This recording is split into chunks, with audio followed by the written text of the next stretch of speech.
En el otoño de 1944, la Segunda Guerra Mundial devastaba Europa. Las fuerzas aliadas estaban avanzando más profundamente en territorio alemán, y se estaban librando una serie de batallas mientras ambos lados luchaban por el control. Una de estas batallas destaca como testimonio de la ferocidad con la que las unidades blindadas luchaban desde ambos lados. Esta es la historia de la Batalla de Hoffendorf, un enfrentamiento entre fuerzas blindadas americanas y alemanas, ocurrido el 17 de noviembre, 1944. Hoffendorf, un pueblito alemán en el corazón de Renania, estaba por presenciar un feroz enfrentamiento entre la armadura masiva de ambos bandos. Las calles angostas, edificios antiguos y campos abiertos brindaron un inusual campo de batalla para los tanques. Por un lado, las formidables divisiones Panzer alemanas, con sus tanques Panther y Tiger, estaban listas para defender su patria a cualquier costo. En contraste, los experimentados soldados de la Segunda División Acorazada de Estados Unidos, con sus confiables pero frecuentemente superados tanques M4 Sherman. El tanque M4 Sherman fue el tanque principal de Estados Unidos en la Segunda Guerra Mundial. Durante la guerra, se construyeron cerca de 50.000 para abastecer a las tropas estadounidenses y aliadas. Demostró ser mecánicamente confiable y móvil, al igual que los tanques ligeros M3 y M5. Se convirtió en el caballo de batalla del ejército de Estados Unidos, brindando apoyo cercano a la infantería, encabezando ataques blindados, misiones antitanque y como artillería suplementaria. Sin embargo, su cañón principal de 75 milímetros carecía de suficiente capacidad para perforar armaduras, y sacrificó potencia de fuego y armadura para mejorar la movilidad. El tanque se volvió bastante obsoleto para finales de 1944. Aunque algunos 76 milímetros, la mayoría seguía usando el 75 milímetros. Estaban claramente superados en armamento por los tanques más grandes del enemigo, el Tigre de 63 toneladas y el Panther de 50 toneladas. El Tigre, el Panther y el Panzer IV medio, todos tenían una armadura más gruesa que el Sherman. Con orugas mayores que el Sherman, los tanques enemigos también tenían más flotación, lo que a veces anulaba la mejor movilidad de los tanques estadounidenses en terreno firme. Las únicas ventajas del Sherman eran su superioridad numérica, facilidad de mantenimiento, mayor flexibilidad en velocidad de fuego gracias a un estabilizador de giro y un recorrido de potencia. En las batallas de rompimiento del Primer Ejército, en julio y agosto de 1944, los tanquistas de la Segunda División Blindada aprendieron a combatir los tanques alemanes Panther y Tiger con sus M4 Shermans. Los proyectiles de baja velocidad de 75 milímetros de los tanques M4 Sherman no perforaban el blindaje frontal de los tanques alemanes Panther y Tiger, pero sí dañaban sus flancos y parte trasera. Sin embargo, habían sufrido pérdidas devastadoras. Entre el 26 de julio y el 12 de agosto, 1944, un batallón de tanques de la Segunda División Blindada había sufrido un 51% de bajas en su personal de combate y un sorprendente 70% de sus tanques habían sido destruidos o enviados de vuelta para reparaciones extensas. No obstante, con maniobras de flanqueo inteligentes y uso estratégico de artillería para disparar directamente a los tanques enemigos, las fuerzas estadounidenses triunfaron en sus batallas, infligiendo pérdidas sustanciales a los alemanes. Cuando la ofensiva Rohr comenzó en noviembre de 1944, la Segunda División Blindada había logrado aumentar su potencia de fuego hasta cierto punto. Cerca de la mitad de los tanques M4 de la división ahora portaban el cañón de 76 milímetros más poderoso. Con esta potencia de fuego mejorada, y la nueva munición High Velocity Armor Piercing de cordón de carburo de tungsteno, las tripulaciones de los tanques podían perforar la placa del vientre frontal del Panther desde 273.1 metros de distancia, y tenían buenas posibilidades de penetrar la placa de la pendiente frontal a 182.8 metros. Pero esta munición escaseaba de forma crítica.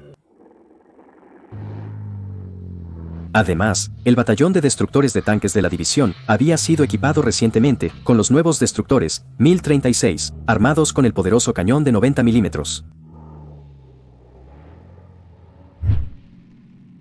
La mañana del 17 de noviembre, 2 batallones de tanques del 67º Regimiento Acorazado de la 2ª AVA División Acorazada se preparaban para atacar Jurensweiler, desde una pendiente cerca de Pufendorf. Preparándose para lanzar una ofensiva hacia el pueblo, los soldados del primer batallón observaron cómo los proyectiles de alta velocidad alargados cortaban surcos profundos en la tierra blanda entre sus tanques. Un tanque alemán emergió de la densa niebla matutina. Poco después, 2 tigres y 4 panteras emergieron de los bosques en las afueras occidentales de Jurensweiler. Comenzó el mortal intercambio. Un tanque Sherman estalló en llamas tras ser alcanzado, seguido de otros 2, mientras los alemanes apuntaban con precisión. Poco después, los tanques del segundo batallón también sufrieron pérdidas debido al fuego implacable de los formidables tanques alemanes. Los alemanes, sorprendidos por el rápido avance de los estadounidenses en el primer día de la ofensiva, desplegaron unidades de la experimentada 9ª División Panzer, veteranos del Frente Oriental, a Jurensweiler. Estaban lanzando un asalto a Pufendorf, con una fuerza estimada por el segundo batallón de alrededor de 20 a 30 Panthers y Tigers. La batalla en Pufendorf fue un feroz enfrentamiento de tanques, con infantería de ambos lados atrapada por implacables bombardeos de artillería. Los alemanes tenían ventaja en posicionamiento, ya que las empinadas pendientes del terreno confinaban a los estadounidenses, imposibilitando las maniobras de flanqueo. Los Shermans libraron una valiente lucha enfrentando al enemigo con sus cañones de 75 y 76 milímetros. No obstante, los tanques que se acercaban lo suficiente para usar sus cañones contra el enemigo eran eliminados rápidamente por el fuego enemigo.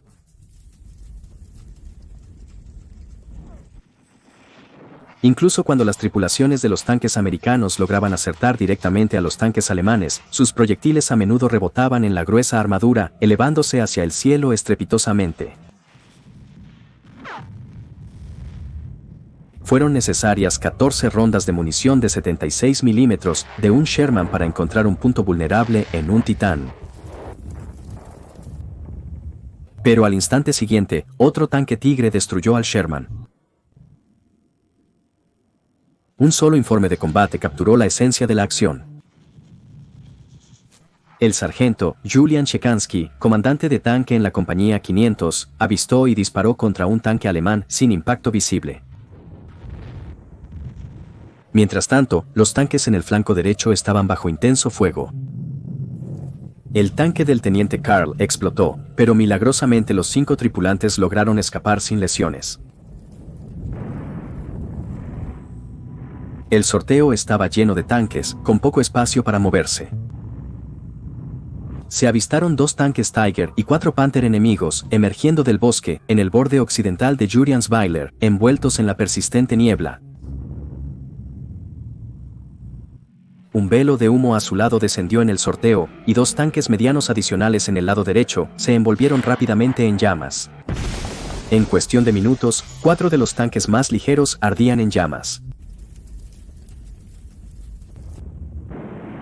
Con algunas compañías reduciéndose a menos de la fuerza de un pelotón, y las reservas de municiones peligrosamente bajas, los primeros y segundos batallones tomaron la difícil decisión de desengancharse y retirarse a las afueras de Pufendorf a las 1600 horas.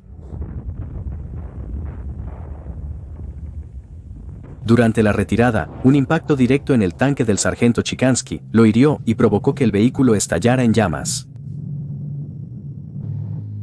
La fuerza de tarea tomó una posición defensiva para proteger la ciudad de una posible reconquista.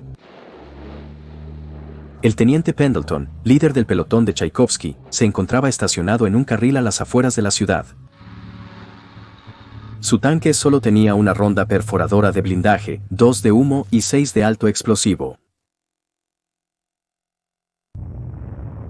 Pendleton avistó un tanque Panther moviéndose a través de su camino, pero se dio cuenta de que no estaba en una posición favorable para entrar en combate.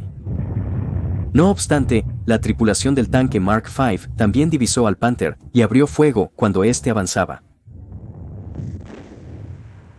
El artillero de Pendleton disparó 2 rondas de humo, forzando al Panzer a retirarse.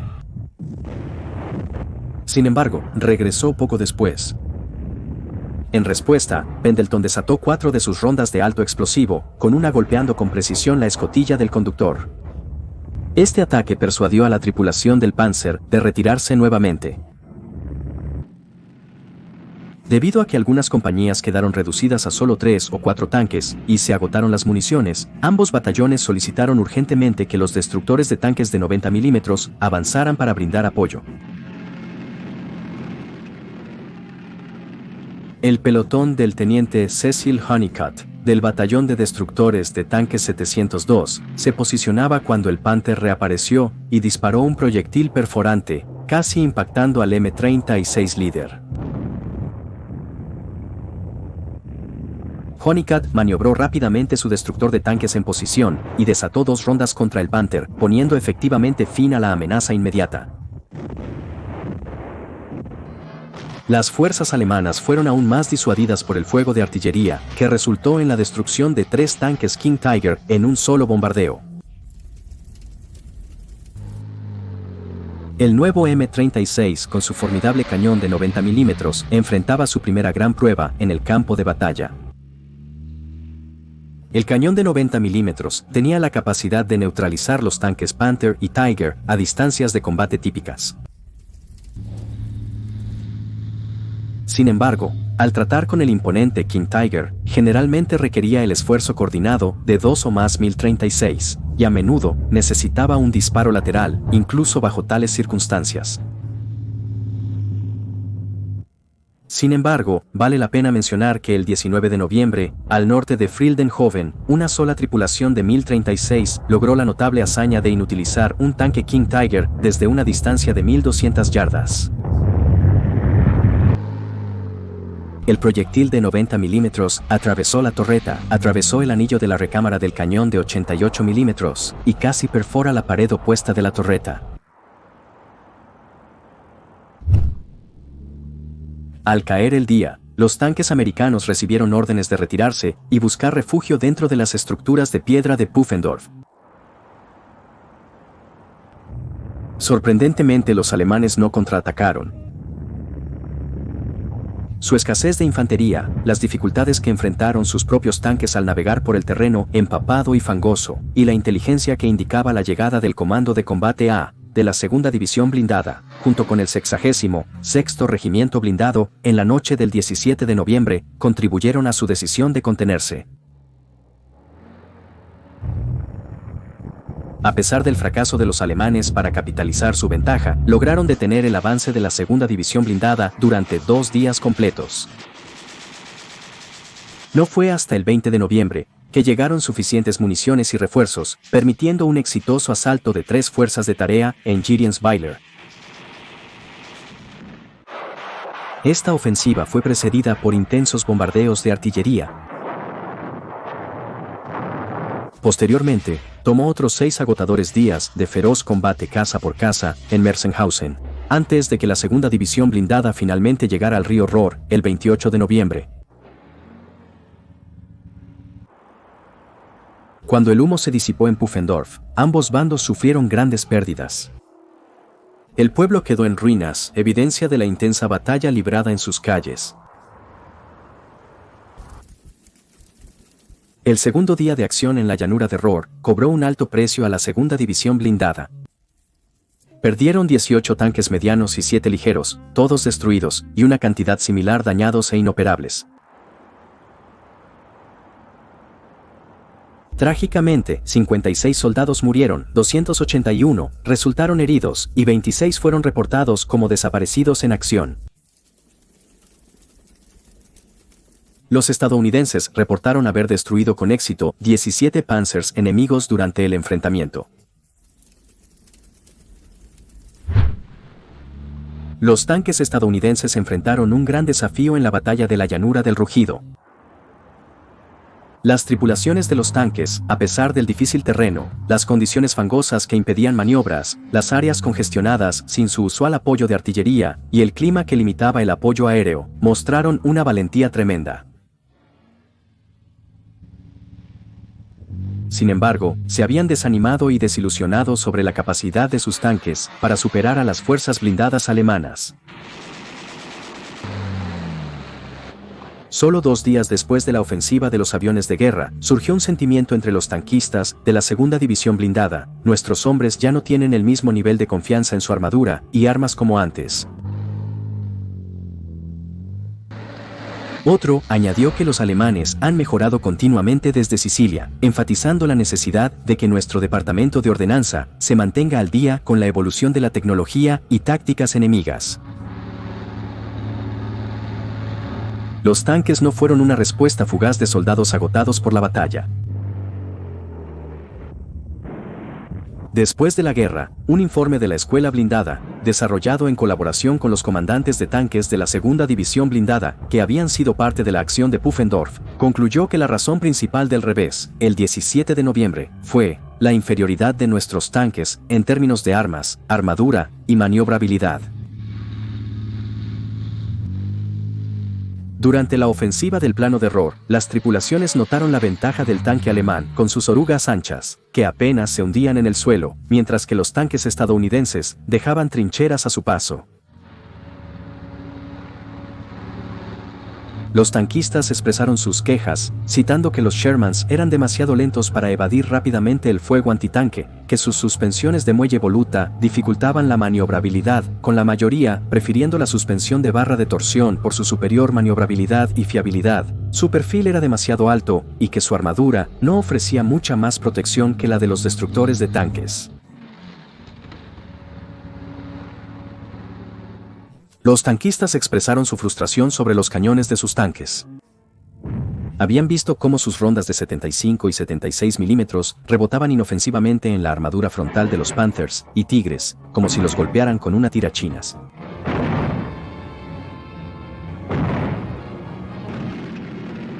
Aunque el cañón de 76 milímetros mejoraba la variante de 75 milímetros, carecía de la velocidad para mantener el tanque fuera del alcance efectivo de los cañones alemanes más potentes, que alcanzaban de 3.000 a 3.457.2 metros con precisión mortal.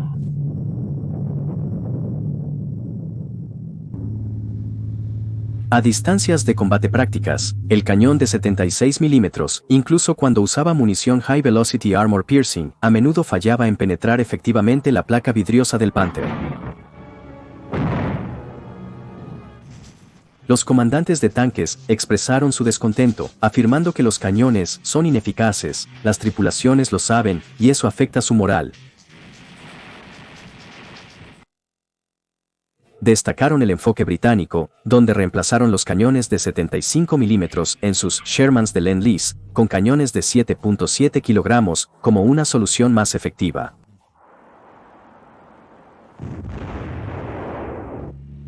Los tanquistas de la segunda división acorazada pensaban que sus Shermans podían equiparse con un cañón de 90 milímetros, mejorando significativamente su potencia de fuego.